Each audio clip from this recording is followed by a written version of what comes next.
guys, as a होलीको दिन, but still we are at college, and you know the reason is we are here to practice for our lighting ceremony. तका आएर cultural सक एउटा के भयो भन्दाखेरि यहाँको मान्छेले होली मनाउँदैन. Judge us in our uniform. And what about the skin? होइन हामी राम्रो यहाँको पानी नखाने हो. पानी नखाने. You cannot blame us. We are just being honest, yes. होइन अनि कपाल झर्छ यहाँको पानी. स्किन डार्क हुन्छ घाममा नहिले पनि. अनि अब अहिले करेन्टली हाम्रो टेम्परेचर कति अहिले कति थियो? 34 degree Celsius. 34 degree Celsius. Okay, and You can boil an omelette if you want. Free electricity. Free electricity, water supply होइन. एडभान्टेजेस नै छ, डिसएडभान्टेजेस पनि छ. बेङ्गलोरको आफ्नै छ होइन. It's a green city.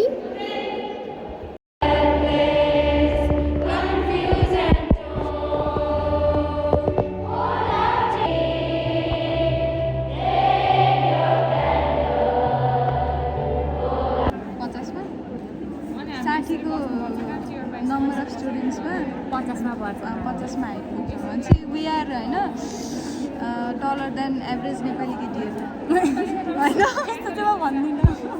के भयो त हेर न त्यहाँ रेसियो हेर कि रेसियो. कर्नाटकमा होली नमनाउँदो रहेछ नि. यो कुरामा हजुरको के ओपिनियन छ? तर मनाइरहेको छ नि बच्चाहरूले बाहिर. तर गभर्मेन्टहरूले होली दिएन के ओपिनियन राख्छ. इन्टरभ्यू हो कि प्लिज गभर्मेन्ट होलिडे चाहियो हामीलाई होलीमा. मलाई चाहिँ के लाग्छ भनेदेखि it's not a right. Festival भनेको चाहिँ आफूलाई मन लाग्छ भने चाहिँ मनाउन सकिन्छ होइन. गभर्मेन्ट होलिडे नै चाहिन्छ भने छैन. तर सबैजना मिलेर आवाज उठायो भने चाहिँ स्पेस गभर्मेन्टले पनि यो कुरालाई सुनवाई गर्छ. अनि फर यो काइन्ड इन्फर्मेसन हाम्रो होस्टेलको रुल्स थाहा होला नि. बाहिर होली खेलेर आए पनि सफा भएर होस्टेलभित्र छिर्नु पऱ्यो. अनि होस्टेल बाहिर धारा छ त. त्यो पनि हो. हाम्रो दिपिका पत्रकार थिइन्.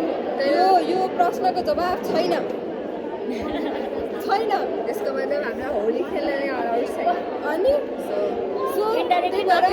We demand for government holiday for Holi. यो चाहिँ फर्स्ट त सिमलले आवाज उठाउँछ. त्यस पछाडि चाहिँ हामी सबै चाहिँ पछाडि समर्थक भएर जान्छौँ अगाडि. हजुर मेरो साइडमा हुनुहुन्छ कि हुन्न? भोट केमा? होलीमा. भोट केमा? सिमलमा होलीमा. होलीको चिन्ह म बनाउँछु. हजुरलाई के भन्नु छ? Nothing more. I support Simrania. सबैको फेभरेट. Day 1 of practice. आज हामीले के सिक्यौँ? दोसा, इडली, साम्बार, चटनी. अनि प्लेसमेन्ट अफ ह्यान्ड अल्सो होइन. किनभने अब लाइटिङ सेरेमनीमा हामीलाई त्यो सङको नाम थियो खै द क्यान्डल. ओके. हामी आफै नेम राखिदियौँ द क्यान्डल. त्यो सङ गाउनु पर्ने हुन्छ र हाम्रो ओथ लिनुपर्ने हुन्छ. ओथ लिँदा चाहिँ हाम्रो राइट ह्यान्ड सोल्डरको लेभलमा स्ट्रेट राख्नुपर्ने हुन्छ र हाम्रो हातमा राइट ह्यान्ड माथि, लेफ्ट ह्यान्ड तल. कसरी गरेर क्यान्डल हुनुपर्छ यसरी. डेडिकेसन देख्नु, हजुरलाई बुझाउने डेडिकेसन देख्नुहोस् ज्यास्मिनको. अनि हातमा हाम्रो क्यान्डल हुन्छ र हामीलाई ओथ लिनुपर्ने हुन्छ.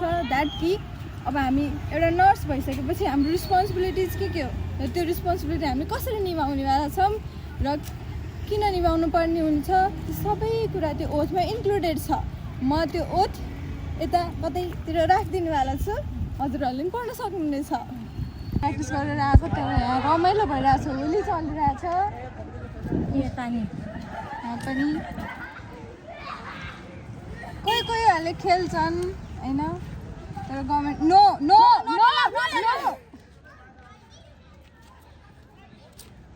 भन्दै युनिफर्म फोहोर गर्दैनन् यार. धेरै टिका मात्र